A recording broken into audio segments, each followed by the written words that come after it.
el amo al mayordomo malo por haber hecho sagazmente, porque los hijos de este siglo son más sagaces en su trato con sus semejantes que los hijos de la luz. Y yo os digo, ganad amigos por medio de las riquezas injustas, para que cuando éstas falten, os reciban en las moradas eternas. El que es fiel en lo muy poco, también en lo más es fiel. Y el que en lo muy poco es injusto, también en lo más es injusto. Pues si en las riquezas injustas no fuisteis fieles, ¿quién os confiará lo verdadero? Y si en lo ajeno no fuisteis fieles, ¿quién os dará lo que es vuestro? Ningún siervo puede servir a dos señores, porque aborrecerá al uno y amará al otro, o estimará al uno y menospreciará al otro. No podéis servir a Dios y a las riquezas. Oían también todas estas cosas los fariseos, que eran avaros, y se burlaban de él. Vamos a orar. Padre, es bueno abrir tu verdad, tu palabra. Ella es un faro, ella es una antorcha, una lámpara, una linterna. Ella es un lucero, una estrella, una luna, un sol. Sus verdades alumbran el entendimiento, esclarecen el camino, dan guía, dan consejo certero, dan buena instrucción, edifican, iluminan, persuaden, instruyen, exhortan, amonestan, guían, humillan, exaltan, convierten. ¿Quién diera que tuviésemos tal corazón, que abriésemos el alma, las entrañas, y que el Espíritu Santo, con todo su poder y su dulzura, pueda explicar y aplicar cada bendita verdad que vamos a escuchar en esta mañana? No permita que yo sea un obstáculo entre tu verdad y tu pueblo. Más bien que el Espíritu Santo me alinee con certeza de Él, con poder de Él, con luz de Él, con gracia de Él, con unción fresca de Él, con poder, con verdad. Abre los corazones y haz que desde el más pequeño hasta el mayor, todos podamos estar conteste con tu verdad. Abre nuestros corazones hacia ti, enséñanos tus caminos, haznos conocerte, te amaremos más. Ayúdame, ayúdame, ayúdanos. En el nombre de Cristo Jesús oramos con gracias. Gracias, pueden sentarse.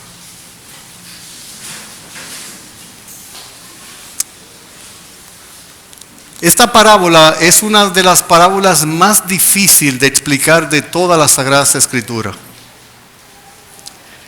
Y esta parábola es una de las más difíciles porque aparentemente, pero no realmente, el Señor Jesucristo está justificando el hacer cosas buenas a través de medios malos.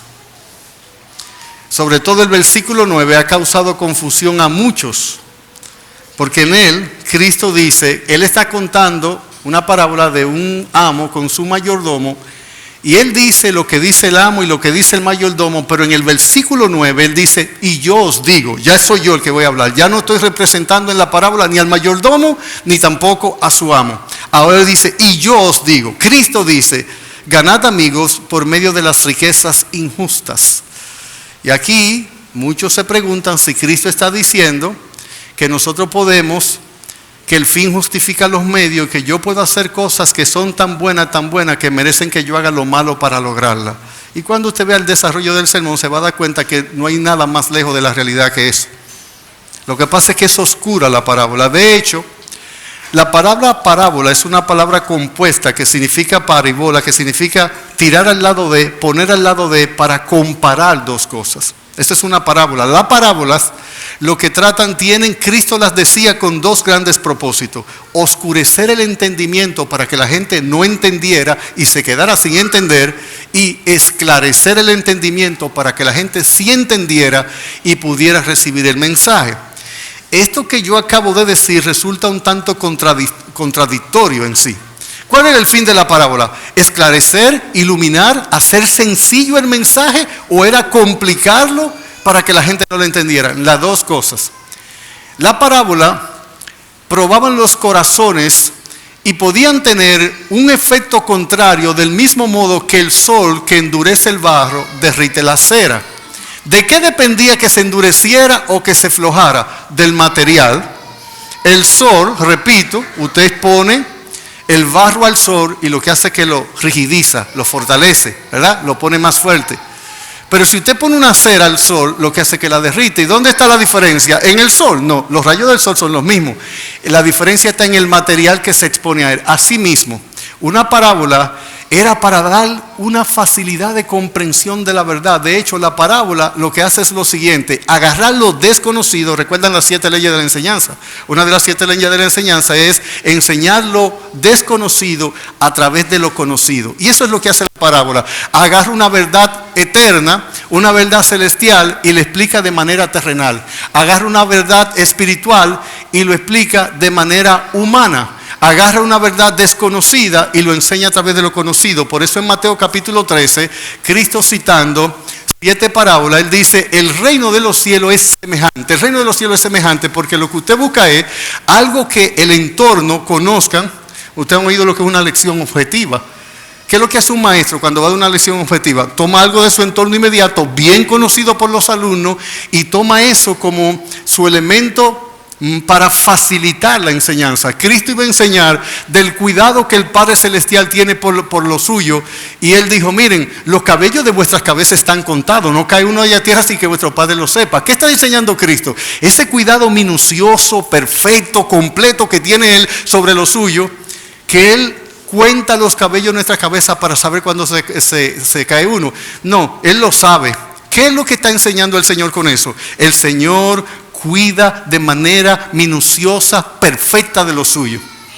Él quería enseñar, por ejemplo, el cuidado proveedor y protector de Él sobre, y toma los peces del mar y a los lirios del campo, y toma las aves de los cielos, porque Él está enseñando verdades celestiales con vivencias terrenales. Él está enseñando lo desconocido a través de lo conocido. Él está enseñando verdades totalmente celestiales usando vehículos terrenales. La parábola, exactamente eso era lo que hacían.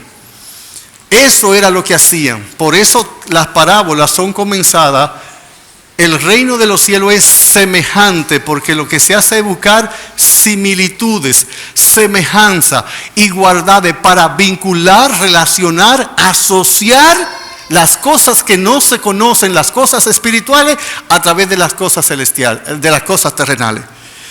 Pero esta parábola, como les dije, intentar interpretarla es osar entrar donde los ángeles tiemblan, porque creo que si esta no es la parábola más difícil de todas las parábolas, tiene que ser por lo menos la segunda o la tercera. Porque la forma en que el Señor Jesucristo estructura los argumentos, es muy difícil llegar al punto donde Él quiere llegar. No es imposible, está ahí, está para nuestro conocimiento, está para una verdad, principio para nuestras vidas, pero muchos nos hemos torcido a la hora de interpretarla correctamente. Ahora bien, lo que vamos a hacer es, esta mañana la parábola va a ser un instrumento del Señor para iluminar, para esclarecer, para hacer más sencilla la comprensión de una gran verdad, de un principio que es realmente profundo, complejo, pero es sencillo y a la vez es para ver todos los aspectos de nuestra vida, porque la verdad que está en las entrañas de la parábola dice tanto que tiene que ver con todo lo que tú haces en tu vida cada día. Tiene que ver con tu ropa, con tu don, con tu talento, con tu dinero, con tu casa, con tu profesión, con tu carro, con tu motor. Tiene que ver si eres un jardinero, no importa si eres un jardinero o eres, por ejemplo, un astronauta. No importa lo que eres. La verdad en las entrañas de esta parábola es una verdad que atañe a todo y a todos. Cuando usted ve el título que le hemos dado al sermón, dice: mayordomos de las riquezas eternas. Mayordomos de las riquezas eternas. Lo que vamos a hacer son 4 cosas bien sencillas para desentrañar la parábola. En primer lugar, vamos a ver un principio que todo cristiano debe vivir en su vida cada día, que nosotros somos mayordomos de los bienes de Dios, número uno. En segundo lugar, lo que vamos a hacer es ver, mis hermanos, la alabanza que el amo dio a su mayordomo, aun cuando lo está despidiendo del trabajo por ladrón. En tercer lugar, vamos a explicar en qué consiste ganar amigo por medio de riquezas injustas, que está en el versículo 9. Y en cuarto lugar, vamos a modo de aplicación a ver a qué Cristo llama, si usted está conmigo en el pasaje, a qué Cristo llama en el versículo 10, lo poco, lo más, lo injusto, lo justo, y a qué Cristo llama lo fiel y verdadero, y en el versículo 12, qué es lo ajeno y qué es lo vuestro. La parábola tiene mucha tela donde cortar, demasiada tela donde cortar. Como yo sé que ustedes tienen calor, sobre todo los que están en el lado de la diestra, vamos a tratar de ver cómo podemos resumir, pero es difícil porque el contenido es demasiado. Déjenme sentar una premisa fundamental de la cual debe partir esta explicación de la parábola. La premisa fundamental de esto es una verdad a todas luces. Dios es el único y verdadero dueño de todo lo que yo poseo. Esa premisa fundamental no se puede perder de vista porque es la que da la esencia a la parábola. Dios es el único dueño de todas las cosas que yo poseo, incluyendo mi propia vida, el aire que respiro, el corazón que late, las venas, la sangre que corre por tus venas. Dios es el único y el verdadero dueño de todo lo tuyo. En mayordomía yo lo explico basado en 3 principios fundamentales. La palabra mayordomo, en el original, en el griego, nos da la idea de un administrador de la casa, la economía de la casa, si la fuésemos a traducir del griego literalmente. Y la idea que nos da es alguien que un amo, un hacendado, una persona con dinero, toma un administrador y lo pone al frente de todos sus bienes. ¿Quiere un ejemplo directo y sencillo de eso? Lo que hizo Potifar con José. Usted recuerda que dice que Potifar no se preocupaba de nada.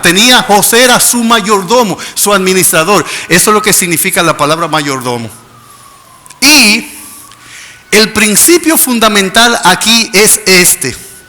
Usted y yo, salvo nuestros pecados, no somos dueños reales de absolutamente nada. No hay nada de este lado de la eternidad que sea verdaderamente tuyo, realmente tuyo. Pastor, el reloj que yo tengo en mi muñeca, yo me fajé, lo trabajé y lo compré. ¿Y cómo que ese reloj no es mío? Bueno, vamos a verlo en el desarrollo del sermón. La casa donde yo vivo, tomé un préstamo en el banco, me fajé, mi esposa y yo, trabajamos y la pagamos y el título está a nuestro nombre. Bueno, vamos a ver si realmente es tuyo. Yo digo que algo es realmente mío, completamente mío, enteramente mío, perfectamente mío y exclusivamente mío y únicamente mío cuando nadie, aunque quiera, me lo pueda quitar. Pero si lo que tú tienes te lo pueden quitar, no es absolutamente tuyo. Yo te pregunto esta mañana, ¿qué cosa tú posees que nadie te lo puede quitar? ¿Qué cosa tú posees que nadie te lo puede quitar? Estamos hablando de cosas materiales, de logros que usted tiene de este lado de la eternidad. Pastor, mire, el conocimiento nadie me lo puede quitar. Usted puede quedar siendo un enajenado mental. ¿Usted sabía eso? Nada hay de este lado de la eternidad que tú puedas poseerlo y decir, esto es mío y nadie me lo quita. De hecho, ahí usted va a entender el concepto de riquezas injustas, lo poco, lo verdadero y lo ajeno, cuando usted entiende este principio. ¿Cuáles son los 3 principios que yo uso para explicar la mayordomía cristiana? Número 1, Dios es quien me provee todo lo que yo tengo. Dios es quien me provee todo lo que yo tengo. No importa que la vida haya sido trabajo, regalo, me lo encontré, lo heredé. Dios es quien me provee todo lo que yo tengo. En segundo lugar, Dios sigue siendo el verdadero dueño de lo que Él me provee. Yo tan solo soy el administrador, por lo cual voy a dar cuenta. Esa es la segunda verdad fundamental de toda mayordomía a la luz de la Sagrada Escritura. Dios sigue siendo el verdadero dueño de lo que Él me provee. Yo tan solo soy un administrador que voy a rendir cuenta. Y en tercer lugar, la tercera premisa fundamental de la mayordomía cristiana es: yo debo honrar a Dios con todos los bienes que Él me da para administrar. Lo repito. Dios es quien me provee todo lo que yo tengo. Primera premisa fundamental, muy fundamental, esencialmente fundamental. En segundo lugar, Dios sigue siendo el verdadero dueño, aunque Él me lo provee. Yo soy el administrador y algún día le voy a rendir cuenta a Él por eso. Y en tercer lugar, los bienes que Dios me da para administrar, yo debo usarlos siempre, procurando la honra de Él. Cuando nosotros estamos claros de estas tres premisas fundamentales, nuestro concepto de nuestras posesiones cambia por completo. ¿Recuerda a Jim Elliot?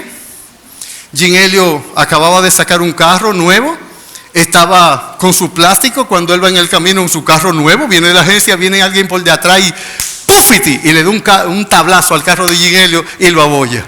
Él se baja calmadamente y mira por detrás del carro y le dice: Señor, ven a ver, ¿qué tablazo le dieron a tu carro? ¡Wow! Jim Elliot entendía que él no era el dueño. Él tiene una frase que a mí, esa frase me ha cautivado el corazón. No es tonto aquel que da lo que no puede retener, obtener lo que no puede perder. Yo la voy a explicar porque yo sé que me voy a enredar. Con esa cara que ustedes me están mirando como de borrego a medio morir, me da a entender que no la entendieron. No es tonto aquel que da, que entrega, que suelta lo que no puede retener a fin de obtener o de conseguir lo que no puede perder. Quedamos en que usted puede perderlo todo de este lado de la eternidad. Por eso, base a eso, ¿qué dice su versículo 12 de esta parábola? Y si en lo ajeno no fuisteis fieles, ¿quién os dará lo que es vuestro? En lo ajeno no fuiste fieles, todo es ajeno. Todo lo que tú tienes es ajeno, todo, es un todo sin excepción y sin distinción. Todo, nada es tuyo. ¿Qué dice la Biblia en Romanos capítulo 11, versículo 36? Porque de Él, por Él y para Él son todas las cosas. Sí, todo lo que existe en este universo, incluyéndote a ti, y no solamente tus posesiones no son tuyas, tú no eres tuyo. Pablo, haciendo una descripción a los náufragos con él, dice: esta noche me ha aparecido ángel del Señor, y Pablo dice: de quién soy y a quién sirvo. Y dice de la iglesia primitiva que cada uno decía no poseer nada, ni ser suyo propio, nada de lo que poseía, sino que lo traían a los pies de los apóstoles y eran repartidos. Ese es el principio de la Sagrada Escritura en cuanto a todo lo que tiene que ver con mayordomía. Eso es lo que está a todo lo largo, a todo lo ancho de toda la Sagrada Escritura. Tú no eres dueño real de nada. Por tanto, cualquier cosa de que tú haces uso, de tu lente, de tu anillo, de tu reloj, de tu zapato, de la cama donde descansa, del árbol de cuya sombra te regala descanso, del agua que sosiega la sed que presiona tu boca, el calzado que pones tu pie, el vestido que te viste, la casa que tiene la esposa, los hijos, nada es realmente tuyo. De hecho, la Biblia dice de nuestros hijos que son herencia de Jehová y que son como flechas en manos de los valientes. Los padres nos entregan transitoriamente los hijos para que nosotros los instruyamos en disciplina y amonestación del Señor, y cuando lo lancemos, que se vayan de nuestras casas, es como una flecha que puedan llegar directamente al cielo para que el Señor los herede. Nada es nuestro, nada es nuestro. La única cosa que es literalmente tuya, realmente tuya, son tus pecados. Eso te pertenece a ti, eso me pertenece a mí, eso nos pertenece a todos. Es bueno que podamos entender, nosotros somos ovejas suyas, pueblo de sus prados. Él nos hizo y no nosotros a nosotros mismos, y nosotros tenemos la responsabilidad, el deber de servirle a Él con esa premisa en el alma, que realmente los bienes que poseemos no nos pertenecen, daremos cuenta, rendiremos cuenta, y por eso no debemos cometer la locura que aparece en Lucas capítulo 12 sobre el necio, el rico insensato. Él le dijo a su alma: alma, muchos bienes tiene acumulados para muchos días, come, bebe, repósate, regocíjate. Y él usa el adjetivo posesivo mi varias veces: mi alma, mis bienes, mi fruto, mi granero, mi don. ¿Qué mi? ¿Mi de qué? Entonces, si él era el dueño de su alma, porque parece que la compró o la heredó o se la halló o no sé dónde la consiguió, por eso él decía: diré a mi alma. Él se le dice: necio, esta noche vienen a pedirte tu alma. Y los bienes que son tuyos, tu granero, tu riqueza, ¿de quién será? Si mi alma es mía y alguien me la pide, yo digo: no te la doy. No te la doy, ¿sabe por qué? Porque es mía. Pero si el Señor se la pidió, no sé cómo negársela. Todos nosotros algún día seremos acusados de este pecado que cometió este mayordomo, que usar la riqueza de nuestro amo, de Dios, como si fuera nuestra. Usufructuar bienes del cielo como si me pertenecieran realmente a mí. No hay una persona que haya pisado la faz de la tierra, salvo Cristo, que no sea responsable de este pecado. ¿Cuál? Uso bienes que le pertenecen a Dios como si fueran míos. Y hasta me apego a esos bienes de manera inadecuada, de tal manera me apego que yo hago de lo que Dios me dio mi Dios. Ese no es el pecado, uno de los pecados groseros en Romanos capítulo 1. Que en vez de glorificar al Creador, glorificaron a la criatura y se autoglorificaron tratando de autogratificarse a través de los pecados de la vejación y de la depravación, de la corrupción, del lesbianismo y la homosexualidad. Todos nosotros somos ladrones porque usamos bienes de Dios como si fueran nuestros. Y si tú alegas que del bien es tuyo porque es fruto de tu trabajo, Dios puede dejarte sin trabajo cuando Él le dé su regalada gana.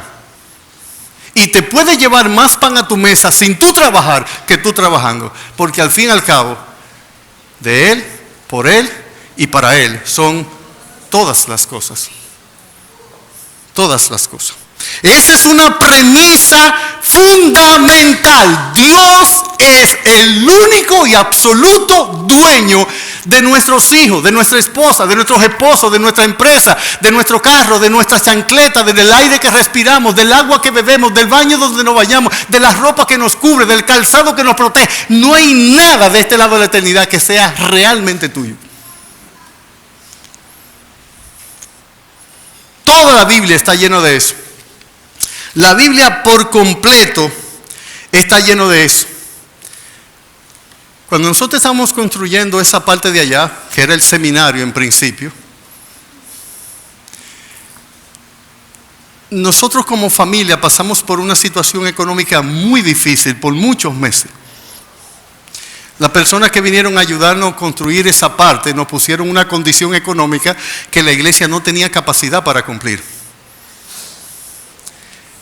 Y cuando estamos para pañetar la parte por fuera del seminario, decidimos contratar una cantidad mayor de mano de obra para acelerar el proceso, porque la gente que nos venía a dar ayuda la daban con un tiempo muy limitado.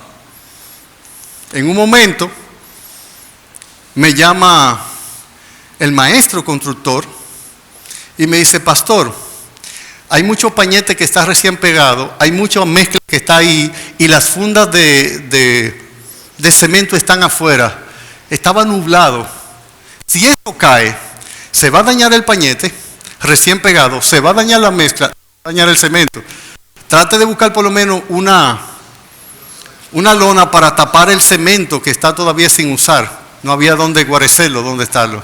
A mí se me puso una ansiedad, porque en gran medida, aparte de la crisis económica que estábamos viviendo nosotros como familia, es porque el dinero, todo el dinero de la iglesia se había destinado a la construcción.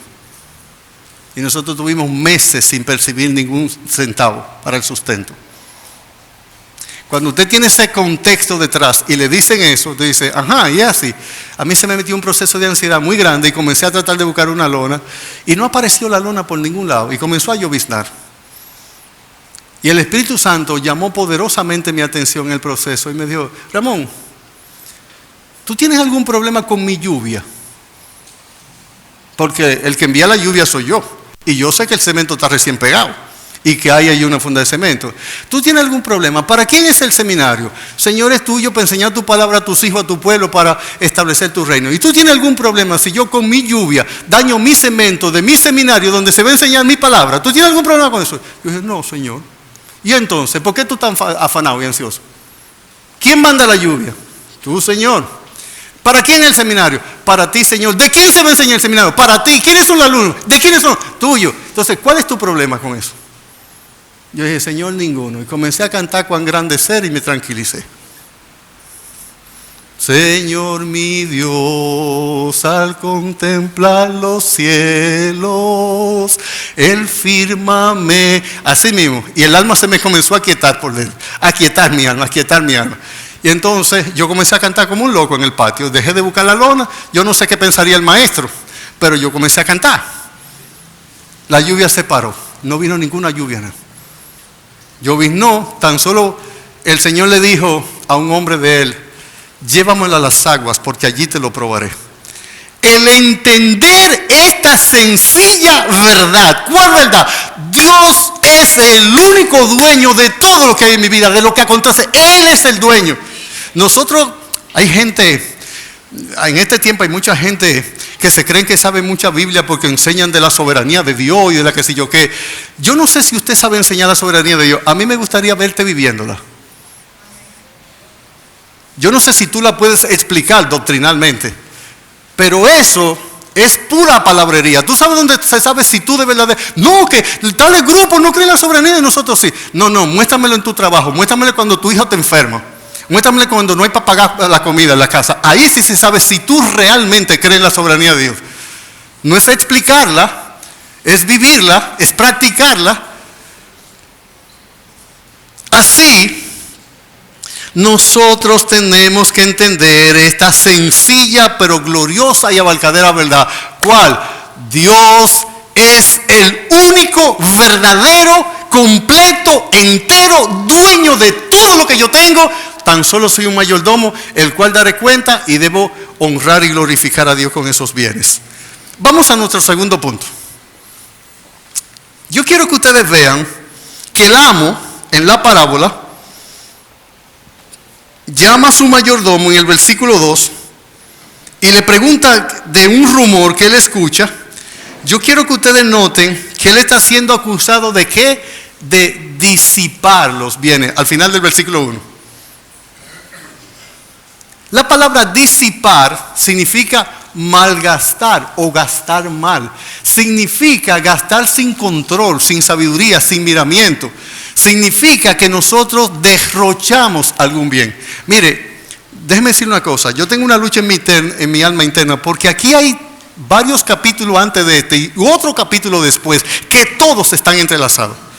Y yo tengo ahora que, usted ve lo que hace un luminotécnico en una obra de teatro, que él agarra y posa el proyector de la luz sobre una parte del escenario y oscurece todo lo otro para que la atención de la gente obligatoriamente vaya hacia donde va la luz. Yo estoy intentando hacer eso, pero esto tiene una serie de conexiones con el capítulo 15, capítulo 14, capítulo 12 anterior, que Cristo está siguiendo una línea de pensamiento desde allá y lo sigue después de esto, pero vamos a hacer esa obra. Ahora noten por favor que en el versículo 2, en el versículo 1, él es acusado de malgastar, de derrochar, de disipar, de gastar sin control y además gastar de manera injusta porque lo estaba cogiendo para sí. Cuando el amo lo encara y le cuestiona, él lo que dice es, él se pone a pensar en su futuro. Dice, bueno, ¿qué haré? Mi amo me quita la mayordomía. En el versículo 3, él dice, cavar no puedo, parece que era medio viejito o medio vago. No sabemos qué era el mayordomo. Y él dice, mendigar, ir por la calle a pedir, me da vergüenza. Entonces, espérate, yo tengo que asegurar mi futuro. ¿Qué puedo hacer? Dice, ve acá, ¿quién es que administra la gente a que le deben a mi amo? ¿Quién es que ha prestado? ¿Quién sabe cuánto debe? Ven, y él llama a los deudores de su amo, le pregunta cuánto debe y le rebaja la cuenta con el propósito ulterior de que cuando él le quiten la mayordomía, esa gente que él benefició, los reciban en su casa para que él no se quede en el abandono. Algo tenemos que reconocer de este hombre, era astuto. Era astuto. Primero, sabía que la vida no solo consistía en este momento, en el presente ahora, que la vida tiene un futuro que hay que pensar en él. Que usted lo planificó bien o lo planificó mal, yo no sé, pero la vida tiene un después. La historia tiene pasado, tiene presente, pero tiene futuro. Y nosotros, dice un autor, no sé si medio negativista, que la mayoría de los seres humanos invertimos los primeros años de nuestra vida en hacer miserable el resto de ella. ¿Tú sabes cuál es el peligro de la adolescencia y de la juventud? Que nosotros tenemos fuerzas, ganas, deseo, pero no tenemos experiencia. Y si nosotros decidimos muchas cosas trascendentes sin esta experiencia, sin este conocimiento, sin este discernimiento, podemos amarrar nuestro futuro en este presente de ignorancia que nos va a maldecir la vida para los tiempos postreros. Este hombre pensó, ¿qué voy a hacer? Me quitan la mayordomía. Él piensa, voy a bendecir con los bienes de mi amo. ¿En qué consiste la injusticia de este mayordomo? En que él está usando bienes de primero para favorecer a tercero para que lo bendigan a él como segundo, como intermediario. Es exactamente lo que hacen los políticos. Exactamente lo que hacen los políticos. Ellos toman bienes que son nuestros, porque se entiende mediante nuestros impuestos, y después en campaña, ellos lo administran y le dicen al pueblo, te voy a ayudar, toma, es de lo mismo de nosotros. Pero parece que nosotros le debemos a ellos, cuando ellos son nuestros mayordomos, para administrar nuestras riquezas, si se puede usar, y entonces ellos pareciera que están siendo buenos con nosotros. Ahora bien, miren esto. Él se ingenia eso en el versículo 4, en el versículo 5, en el versículo 6. Él hace la ejecución usando los bienes de su amo para bendecir a otro, para que ellos lo tomen en cuenta a él. Y entonces dice en el versículo 8, y alabó el amo al mayordomo malo. Note que esta alabanza, el amo no está diciendo que él sea bueno ni que él sea fiel. Dice que lo alabó. De hecho, él lo despidió. Por tanto, reconoció que era ¿qué? Malo. Pero lo alabó. ¿Y en qué consistió la alabanza del amo al mayordomo malo? La astucia que mostró. La habilidad que mostró. De hecho, Proverbio es un libro que nos da sabiduría más que astucia, prudencia más que habilidad humana, y nos enseña a lograr cosas a través del ingenio, siempre en el temor a Dios, en la piedad, en la justicia y en la santidad. Pero el mundo dice, ese tipo es un caballo, ese tipo es una bestia. ¿Cuál? Cuando una persona tiene la capacidad de salirse con la suya, no importa los medios que use. Proverbio está escrito para que nosotros tengamos filosofías prácticas de vida, haciendo lo bueno a través de medios correctos. En el temor a Dios, en la sabiduría de Dios. El amo dice, wow, este mayordomo es hábil, mira, me engañó, usufructuó, este disipó. Pero oye, el tipo hay que reconocerle que tuvo una habilidad, que pensó en el futuro y bendijo a tercero con bienes de un primero para que lo favorezcan a él como segundo. Entonces hay que reconocerle al hombre que tiene habilidad. Ahora, no con eso estaba diciendo que hizo bien, porque si no, no lo despide. Y él no dijo, alabó el amo al mayordomo bueno, sino al mayordomo ¿qué? Malo. Hasta ahí estamos bien con la parábola. O sea, cuando digo estamos bien, quiere decir que lo comprendo. Entonces Cristo dice en el versículo 8, y alabó el amo al mayordomo malo por haber hecho sagazmente. Porque los hijos de este siglo son más sagaces en su trato con sus semejantes que los hijos de la luz. Es verdad, los incrédulos tienen una habilidad para salirse con la suya. Son creativos, son ingenieros e ingeniosos. Proactivos cuando quieren lograr algo. Ellos tienen la forma, buscan el medio. Ellos tienen la sagacidad, la habilidad, la destreza, la competencia. Ellos tienen una mente abierta para lograr su propósito, sin el temor a Dios. Lo que pasa es que el camino nuestro y la puerta nuestra es más estrecha. Usted puede ser todo lo sabio que quiera dentro del camino estrecho, dentro de la puerta angosta. Ahora bien, ¿dónde viene la famosa dificultad de este pasaje? Desde el versículo 8, que el amo, en vez de decir, alabarlo, debió maldecirlo por sus dioses, y lo alaba, reconociendo que el tipo fue muy sagaz, muy hábil. Y muchos se confunden, pero note que él dice que alabó al mayordomo malo, lo dejó sin trabajo, por tanto reconoció que lo que estaba haciendo era malo, pero lo alabó por su sagacidad. A nosotros se nos hace muy difícil separar cosas cuando nosotros tratamos con algunas personas que tienen cosas positivas, pero a veces hacen cosas malas. Nosotros tendemos o a agarrar lo poco malo y olvidarnos de lo bueno, o tendemos también a agarrar lo bueno y olvidarnos de lo malo. No sabemos discernir, discriminar, separar, evaluar y decir, mira, esto está bien. Ahora, aquí te torciste. Eso es lo que está haciendo el amo. Pero lo peor del texto viene ahora. Ahora viene lo difícil del texto. Verso 9. Verso 9. Y yo os digo, aquí no está hablando ni el amo ni el mayordomo. Aquí está hablando Cristo, que es quien está contando la parábola. ¿Y qué dice Cristo en la parábola? Y yo os digo,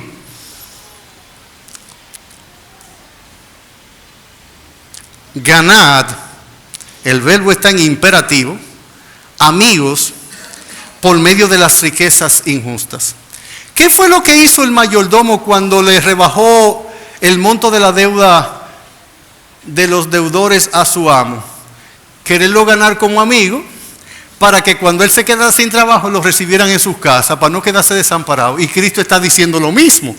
Yo os digo, ganad amigo por medio de las riquezas injustas. La clave está en entender el principio de la mayordomía y un segundo principio que voy a explicar ahora. ¿Qué significa en este pasaje riquezas injustas? Si Cristo toma a un mayordomo que está agarrando las riquezas de su amo, le está disipando, está haciendo negocio con otro para favorecerlo a él, todos nosotros podemos entender que riquezas injustas en el texto podrían representar riquezas mala vida, que yo las robé, que la tuve por engaño, la tuve vendiendo droga, la tuve haciendo negocios ilícitos. Pero no, eso no es lo que significa riquezas injustas en el texto. Te explico qué significa riquezas injustas y cuando veamos, hagamos la comparación con la premisa fundamental de la mayordomía, va a quedar claro qué es riquezas injustas. ¿Sabe qué es riquezas injustas en el pasaje? Todo bien, toda posesión que es de Dios, que es el verdadero dueño, y tú la uses como si fuera tuya. Lo voy a repetir. ¿Cuál fue la premisa fundamental que pusimos? Todo es de Dios. Todo es de Dios. Así como este mayordomo estaba administrando riqueza de su amo, no le pertenecía a él. Todo lo que tú tienes, aún se habían habido, lo conseguiste trabajando, te lo regalaron. No fue con maña, no fue con trampa. No. Pero no es tuyo. Cuando tú lo usas como si fuera tuyo, lo estás usando injustamente. No importa. Aquí riquezas injustas no fue que tú mentiste para conseguir dinero, engañaste, robaste, vendiste droga, mataste. No. Puede que te lo conseguiste trabajando, que te lo regalaron, que lo heredaste, en toda buena ley. Pero si tú te olvidas de que no son tuyas y la usas como si fuera tuya, estás haciendo exactamente lo mismo que hizo el mayordomo. ¿Qué le hizo? Usar riquezas ajenas como si fueran de él para su propio beneficio. Así que cuando tú administras la vida de tus hijos como si tu hijo fuera tuyo y no es tuyo, lo estás administrando injustamente. Toda administración que no es llevada a cabo bajo la premisa de que esto es de Dios, debo procurar la honra de Dios, hacer la voluntad de Dios, con los proyectos de Dios, con el reino de Dios, con la gloria de Dios, por más bien y en más buena lid que hayas conseguido ese bien, estás siendo injusto porque estás pensando en ti y tú no eres el verdadero dueño. Eso es riquezas injustas en el texto. Es más, voy a ir más lejos. Miren el versículo 12. Vamos a arrojar más luz. Verso 12. Y si en lo ajeno, no, voy a leer aún más desde el 10. El que es fiel en lo muy poco, y aquí voy a aclarar que es muy poco, lo muy poco son las riquezas injustas. Lo que pasa es que él está comparando las riquezas eternas, donde Cristo dijo que lo iban a recibir. Él quería que lo recibieran en sus casas. Donde Cristo dijo que iban a recibir a las personas que ganaran riqueza por medio, que ganaran amigos por medio de las riquezas injustas, en las moradas eternas. Aquí el Señor va a comparar todo lo que es comparado, riqueza terrenal, bienes material, con lo eterno, es injusto, es poco, es ajeno y es infiel. Lo voy a repetir. En este pasaje, riquezas injustas, que consiste en que yo no administre para Dios lo que Él me dio a administrar para Él, no importa si lo gané legítimamente en un trabajo, es lo que se le llama en el versículo 10, es lo que se llama a partir del versículo 10, lo poco. Tú agarraste y administraste 100 pesos que son de Dios como para ti, lo convertiste en poco, y lo voy a explicar al final del mensaje. Pudiendo administrarlo en mucho. Eso es lo que él llama poco en el versículo 10. Pero también es lo que él llama injusto en el mismo versículo 10. En el versículo 11 es lo que él llama riquezas, es lo que él llama lo que no es verdadero. En el versículo 12 él lo llama lo ajeno. Así es que riquezas injustas son las riquezas ajenas que son de Dios, que no son tuyas y que tú la administras. Si la haces, si la administras como si fueran tuyas, siendo ajena, es injusto, es poco, no es verdadero, es infiel.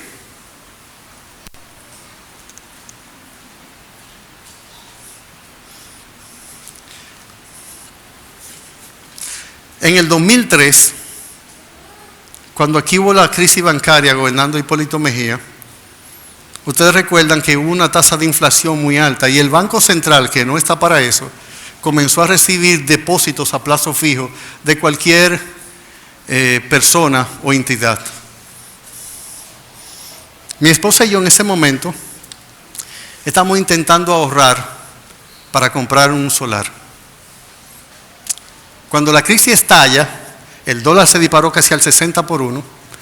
Yo me siento con mi esposa después de orar y le digo, mira, y si nosotros agarramos el dinerito que tenemos y lo llevamos al Banco Central y abrimos un certificado, ella me dice, ¿tú crees? Yo digo, sí. Entonces ella me dice, ¿y cuáles son los riesgos que hay en eso? Yo digo, bueno, que se arme un corralito. Un corralito es lo que pasó en Argentina, que el Banco Central haga así y congele todos los ahorros y que nadie lo puede tocar ni lo puede sacar. Si la crisis se agudiza, lo más probable es que el Banco Central va a declarar un corralito. Ese es el riesgo. Entonces ella me dice, ¿y qué tú crees? Yo le dije, vamos a hacerlo. Y fuimos en el 2003. Imagínese usted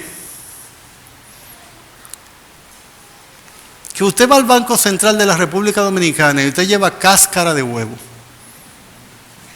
Y usted le dice al gobernador del Banco Central que usted quiere ahorrar cáscara de huevo y abrir un certificado y que le den los intereses o en libra esterlina o en dólar o en euro, usted depositando cáscara de huevo. ¿Sabe qué? Cristo está diciendo que usted puede hacer eso, depositar cáscara de huevo, porque cada vez que tú coges cualquier cosa material y lo usas para la gloria de Dios, tú estás invirtiendo lo ajeno, lo injusto, lo poco, y vas a conseguir lo tuyo, lo eterno, lo mucho y lo verdadero. ¿Usted me escuchó lo que yo acabo de explicar? En otras palabras, Dios no tiene ningún problema en que yo agarre los bienes que Él me da a administrar, que son de Él, y que si yo lo uso como si fuera mío, se convierten en injusto, se convierten en ajeno, se convierten en poco, se convierten en malo, y lo use para bendecir a mi prójimo. No fue lo que hizo el mayordomo, pero el mayordomo lo hizo pensando en Él. Yo lo voy a hacer pensando en Dios. Ahí es que se convierte en riquezas justas, verdaderas, propias y eternas. Porque Dios me ha hecho un mayordomo de Él para servir a los demás. Ese es el secreto aquí de ser fiel en la mayordomía cristiana. ¿Y cómo yo puedo seguir esa línea de mayordomía? Cuando no olvido las 3 premisas fundamentales que componen la mayordomía cristiana. ¿Cuál es? Dios es quien me provee todo lo que tengo. Número 2, Dios sigue siendo el verdadero dueño y yo tan solo soy el administrador que voy a dar cuenta y yo debo honrar a Dios con todos los bienes que Él me da a administrar. Si seguimos esas 3 líneas fundamentales de mayordomía, eso va a hacer que cualquier posesión que yo tenga de este lado de la eternidad, que es ajena, Dios llama riqueza ajena a lo material, porque no son nuestras y porque se nos puede quitar en cualquier momento. Se nos puede quitar en cualquier momento. La vida se nos puede quitar en cualquier momento. Por eso Jim Elliot dice, y lo voy a repetir, dije que iba a explicar la frase: no es tonto aquel que da lo que no puede retener. ¿Qué usted puede retener de este lado de la eternidad que no se le pueda quitar? Nada. Nada. Todo se te puede quitar. Ahorra, es bueno. Si el Señor te da, voy a quizá predicar una serie de eso. Estaba tratando de conseguir un pastor que maneja bien el tema para que dar una conferencia con él, pero no ha habido forma. Entonces ya me ha prometido 3 veces, no se ha podido. Creo que voy a dar una serie de enseñanzas de predicación sobre el tema de la mayordomía y la finanza familiar. Hay un pastor que es pastor y es financiero. Él maneja muy bien el tema, pero no ha sido posible. Pasa que todo lo que Dios me pone en estas manos, en algún momento Él me lo puede quitar. Yo decía en un sermón que si Dios te da este celular, cógelo y úsalo para Él con la mano abierta, para si Dios lo quiere retomar, que no pase esto. Abraham no hizo eso. Dios le dijo: te voy a dar el hijo. Y después dice: vete y mátamelo. Abraham no discutió con Dios. No altercó con Dios. Cogió para sacrificarlo. Le dije de un pastor que conozco, que me enteré que de Puerto Rico le regalaron una camioneta. Yo lo supe por tercero, no directamente de él. Cuando nos vimos, le digo: mira, te felicito porque oí que el Señor te proveyó una camioneta. Me dijo: eso no es verdad. El Señor no me proveyó ninguna camioneta. Me dice: pero no hay en Puerto Rico, ¿no te regalaron una camioneta? Me dice: sí. Pero eso no es verdad que el Señor me proveyó una camioneta. Él dijo: el Señor tiene un nuevo chofer. Eso es diferente. Porque si yo digo que la camioneta es mía, yo la uso para lo que yo quiero, cuando yo quiero, porque quiero y para lo que quiero. Pero si yo digo que Dios me puso una camioneta en la mano como mayordomo, entonces yo soy el chofer, de tal manera que cuando Dios quiera un uso de la camioneta para su reino, su iglesia, su pueblo, su prójimo, yo no me niego. Son 2 filosofías diferentes, criterios diferentes. Si no hay nada de este lado de la eternidad, número 1, que yo sea el verdadero dueño. Número 2, que yo pueda retener. Jim Elliot dice: tú no eres tonto, no eres estúpido, no eres menso, no eres idiota. Si cuando Dios te pide que lo use, lo suelta porque tú no lo puedes retener. No es tonto aquel que da lo que no puede retener, a fin de obtener lo que no puede perder. A fin de obtener riquezas justas, riquezas verdaderas y riquezas realmente tuya. ¿Cómo dice en el versículo 12? ¿Qué dice en el versículo 12? Y si en lo ajeno no fuisteis fieles. ¿Qué es lo ajeno? Todo lo material, todo lo que tú tienes ahora. El zapato que tú tienes, el reloj, el anillo, es ajeno. Si lo usas para ti, lo estás usando injustamente. Es ajeno porque se te puede quitar, porque eres un mayordomo administrando, porque vas a dar cuenta con ello, porque el verdadero dueño es Dios. Entonces, si en lo ajeno no fuisteis fieles, ¿qué es lo ajeno? Lo que se te ha entregado aquí para que administre para Dios. ¿Quién te dará lo vuestro, lo tuyo? ¿Sabe qué es lo tuyo? Todo lo que se te entregue de aquel lado de la eternidad. Cristo lo resumió en esta sencilla palabra: Señor, no tienes cuidado que María no me ayuda en los quehaceres, en el trabajo y me ayuda. Marta, turbada y afanada estás con muchos quehaceres, pero María ha escogido la buena parte. ¿Y cuál es la buena parte? La cual no le será quitada. Eso es de ella. Lo que se le dé de aquel lado de la eternidad. Lo que yo hago de este lado de la eternidad, con cualquier oportunidad que Dios me dé, si no lo uso para Él, lo usé injustamente, lo usé siendo ajeno, lo usé como poco, lo hice en infidelidad. Pero si yo tomo, hay gente que pueden dar una botellita de agua a alguien, a un necesitado, pueden dar un pan, pensando en Dios, en cómo Dios nos manda amar al prójimo. Y hay gente que pueden dar 5 millones de pesos para los pobres, y el que da una botellita de agua está dando más, porque Él la dio pensando en agradar al Señor, hacer la voluntad del Señor. Él realmente lo hizo bajo la premisa fundamental de que Dios lo manda y de que eso agrada a Dios. Y Él no está comprando a Dios con eso, sino que Él quiere agradarlo y servirle con lo poco, con lo sencillo, con lo injusto, con lo ajeno. Y hay gente que pueden dar 5 millones de pesos para los pobres, pero están pensando en gloria personal, están pensando en algún tipo de lucro para atrás. Por tanto, una botellita de agua dada por amor a Dios, por causa de Dios, por amor al prójimo que Dios me manda a servir, puede tener más repercusión de aquel lado de la eternidad que muchas cosas que yo pueda hacer que involucren mayor cantidad de dinero. Así es que no es tonto aquel que da lo que no puede retener, y usted no puede retener nada porque todo le puede ser quitado, porque todo es injusto, porque todo es ajeno, porque todo es infiel. Si usted entrega las cosas por amor al Señor, entonces usted va a poder obtener lo que no puede perder, la cual no le será quitada. ¿Estamos oscuros o estamos claros?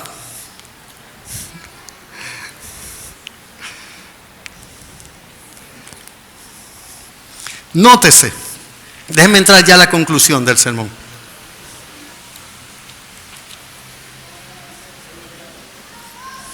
Así es que, ya usted sabe en el pasaje qué significa riquezas injustas, ya usted sabe en el pasaje qué significa poco, infiel y ajeno.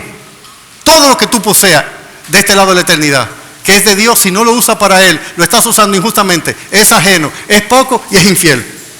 Y lo contrario es todo lo que tú uses para el Señor, que te será recompensado de aquel lado de eternidad.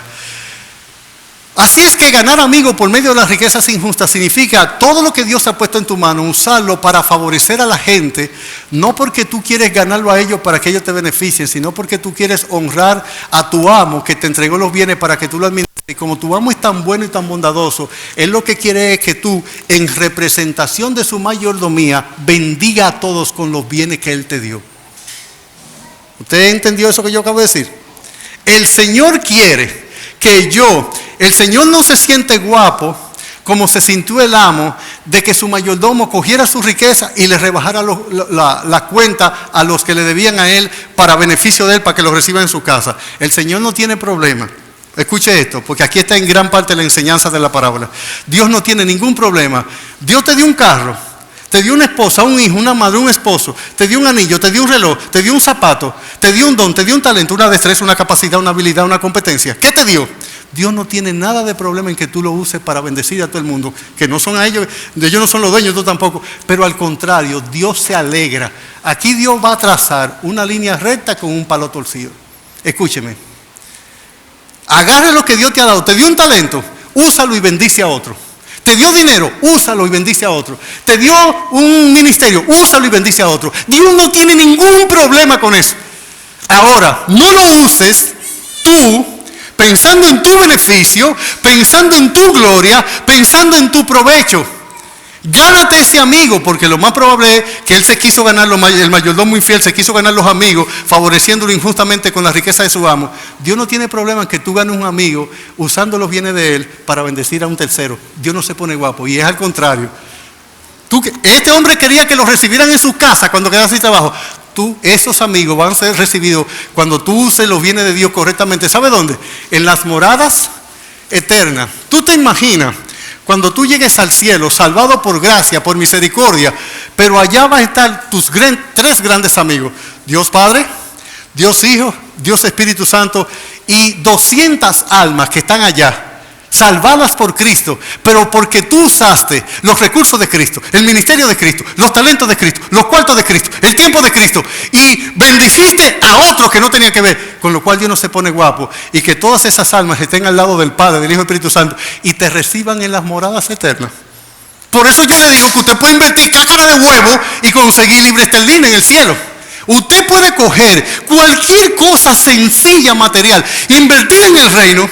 Cuando tú llegas allá, te van a dar una recompensa, la cual no te será quitada, y van a ser riquezas eternas, en moradas eternas, entregada una alma eterna de parte del Dios eterno. Así es que Dios, cuando Cristo dice, y yo os digo, ustedes pueden superar al mayordomo. ¿Sabe por qué? Pueden hacer lo mismo que él hizo. ¿Qué hizo él? Usar riquezas ajenas para bendecir a otros que no tenían que ver con ella. Cristo dice, hagan lo mismo.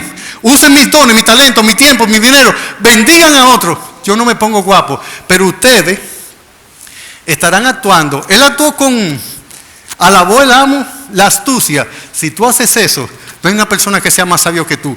Agarrar riquezas ajenas que le pertenecen a Dios, que son material, que son pocas, que son injustas, invertirlas favoreciendo a otros, y allá en el cielo entonces ser recibido en moradas eternas, con riquezas eternas, con recompensas eternas, con cosas ajenas, con cosas pocas que se hicieron mucho, con cosas ajenas que se hicieron tuyas. Ese es el mejor negocio. ¿Ustedes me están entendiendo? Así que la parábola no es tan difícil si usted la monta sobre las premisas adecuadas. Sí. ¿Qué pecado está corrigiendo Cristo? El versículo 14 lo dice. Lo que pasa es que hay que seguir el texto completo. Mira el versículo 14. Y oían también todas estas cosas los fariseos, que eran avaros, y se burlaban de él. Déjenme amarrar y concluir. Voy a amarrar y voy a concluir. Miren, en el versículo 15, Cristo ha mostrado 3 parábolas. Aquí estoy entrando a la conclusión. En las 3 parábolas, o en las parábolas, Cristo está enseñando, primero, un hijo en la última de las 3 parábolas, que es el hijo pródigo. ¿Qué fue lo que hizo el hijo pródigo con la riqueza de su padre? La disipó. ¿Qué es lo que está haciendo el mayordomo infiel con la riqueza de su amo? La está disipando. Pero note más, por favor, síganme al versículo 19 de este capítulo. Ahí hay un rico que está viviendo todos los días haciendo ¿qué? Banquetes con esplendidez y menospreciando a Lázaro, un pobre. Aquí usted tiene las 3 formas o los 3 tipos de seres humanos que pueden ser malos administradores. Un hijo disipando los bienes de su padre, que es el hijo pródigo. Un mayordomo disipando los bienes de su amo. Y el rico, una criatura disipando y administrando mal los bienes de su creador. Cristo está amarrando. Yo le digo, yo me estoy enfocando ahí, pero eso tiene una hilaridad ahí tremenda. Los 3 están fallando. Usted puede fallarle a Dios como administrador en 3 conceptos: como hijo de Dios, como criatura de Dios y como siervo de Dios. Todos administramos bienes ajenos. Ahora bien, ¿qué es el pecado que está diciendo Cristo que tenían los fariseos? ¿Cuál es el pecado? ¿Qué es la avaricia? Déjeme explicarle la diferencia entre avaricia y codicia. En el capítulo 12, Cristo da un ejemplo que muestra los 2 pecados. ¿Sabe cuál es la diferencia entre ser codicioso y ser avaricioso? El codicioso es alguien que quiere mucha riqueza, mucha, para disfrutarla, para ser feliz, para darse los gustos que él quiere, para la autocomplacencia. El avaricioso quiere mucha riqueza para guardarla. Porque el codicioso cree que la felicidad consiste en tanto más ser compleja sus gustos. Y el avaricioso, por lo contrario, está pensando en asegurar su futuro. Y él lo que quiere es acumular para sentirse seguro. ¿Qué fue lo que dijo el rico insensato? Alma, muchos bienes tienes para muchos días. Ahora, dedícate a ser feliz. Come, bebe, reposa, regocija. Ahí están los 2 pecados, codicia y avaricia. Cuando él dice muchos bienes tiene acumulados para muchos días, ¿qué él está diciendo? Tu futuro está asegurado. Ahora dedícate a ser feliz. Dedícate a ser feliz. Y ahí están los 2 pecados. Cristo está corrigiendo con todas estas parábolas la hilaridad, el pecado de la codicia y el pecado de la avaricia. Y por eso, ¿cómo termina él la parábola del mayordomo infiel? En los versículos 13, 12 y 13. ¿Cómo lo termina? Nótelo. 13. Ninguno puede servir a 2 señores. ¿Y quiénes son los 2 señores? la riqueza y el Dios verdadero. Mamón. Déjeme explicarlo. Usted no puede servir a dos señores. Usted puede servirle a dos amigos. Y quizás hasta dos jefes. Y quizás a dos conocidos. Pero a dos señores no. ¿Usted sabe lo que es un señor? La palabra griega casi siempre hay para señores doulo, que significa esclavo. Una de las palabras griegas. ¿Y sabe qué? Cuando usted tenía un amo en calidad de esclavo, usted vivía para él, respiraba para él, se acostaba a la hora que él dijera, se levantaba a la hora que él dijera, de tal manera que nadie puede, no es que nadie quiere, ni que nadie intente, nadie puede servir a dos señores. Porque un señor, a modo de tener esclavo, es aquel que tú estás para él solamente. Si tú tratas de servir a dos señores, en algún momento o amarás más a uno y menospreciarás a uno, o serás infiel a uno y fiel al otro, porque en algún momento ambos señores van a requerir tu servicio al mismo tiempo. A uno tú le vas a tener que decir que no. Eso pasa con el único Dios verdadero y con las riquezas. Yo recuerdo que estando en una Semana Santa en Juan Dolio, fui a visitar a alguien que me pidió. En lo que esa persona llegó, yo estaba en el lobby con mi esposa y vino un capitán de la Defensa Civil, que estaba depuesto ahí en una playa en Juan Dolio, y comenzamos a tratar temas. Hablamos de los virus de probeta, cómo son creados en los diferentes laboratorios, el anthrax, cómo se crea, que hay 3 laboratorios en el mundo que lo crean, un montón de locura, y hablamos. Entonces llegó un momento que él me dice, mire señor, yo no sé el camino al éxito, pero yo estoy seguro que yo sé cuál es el camino al fracaso. Yo digo, ¿es verdad? Y yo digo, pues vamos a hacer una cosa, muéstrame cuál es el camino al fracaso, que yo le voy a mostrar cuál es el camino al éxito. Él me dice, pues yo se lo digo ahora mismo. Él me dijo, ¿usted sabe cuál es el camino al fracaso? Seguro que usted fracasa, seguro. No hay forma de que usted no fracase. Tratar de agradar a toda la gente. Nadie, Cristo no logró eso. Él no lo tenía como propósito, pero Cristo, al que tenía que cantarle su verdad, se la cantaba. Porque Cristo no vino a complacer en lo malo. Si tú quieres ser complaciente, tú no eres una papeleta de $100 para caerle bien a todo el mundo.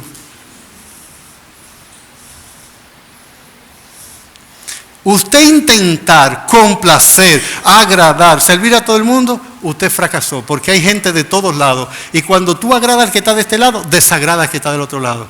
Por eso nosotros tenemos que centrarnos en agradar al Señor y en hacer lo correcto. Cuando Él me dice eso, yo recapacito y dije, mire, esta es una gran verdad. Entonces yo le dije, yo lo que soy un cristiano, le dije, mire, el camino al éxito está descrito en un pasaje de la Biblia que se llama Juan 14:6. Jesús dijo, yo soy el camino, yo soy la verdad y yo soy la vida, y aproveché y lo evangelicé. Y le dije que Cristo era el camino al éxito.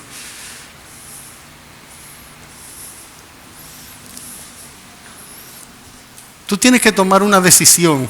¿Quién es tu amo?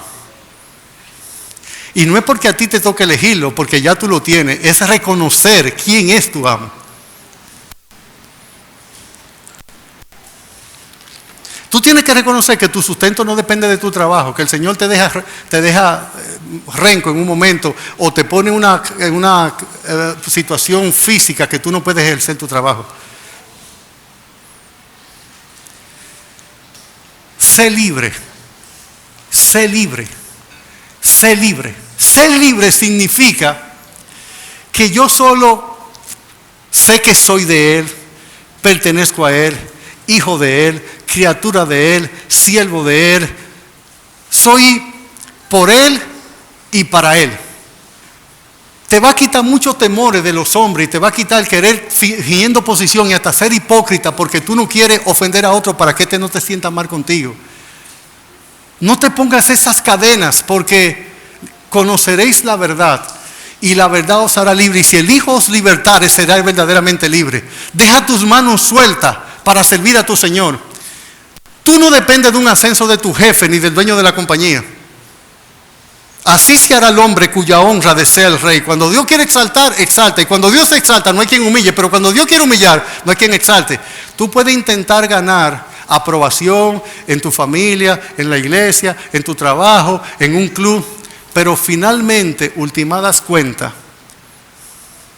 solo aquellos que agraden a su Señor por encima de ellos mismos y que lejos de codicia y avaricia, querer estar recibiendo reconocimiento, viene para propia gloria, propio beneficio, realmente en el juicio, eso será heno, madera, y hojarasca, en lo que quiere decir que se va a quemar, porque es obra de oro, que el fuego lo que hace, ¿sabe qué?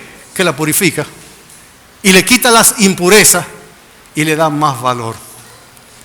Un solo amo, un solo Señor, un solo Salvador, un solo Dios. Somos mayordomos de sillas, de micrófonos, de sermones, de música, de himnario, de Biblia, de dinero, de hijos, de carga, de conocimiento, de ministerio, de oportunidad, de trabajo. Pero eso es riquezas injustas. Eso son lo poco. Eso es lo infiel. Eso es lo ajeno. Usa todas esas cosas pensando en tu Señor. Él no se pone guapo en que tú le des a tercero lo que le representa a Él. Y al contrario, habiendo sembrado en la tierra, cosecharás en el cielo. Habiendo cosechado lo pasajero, cosecharás lo eterno. Habiendo sembrado lo humano, cosecharás lo divino. Habiendo usado lo ajeno, obtendrás lo realmente tuyo. Que el Señor les bendiga.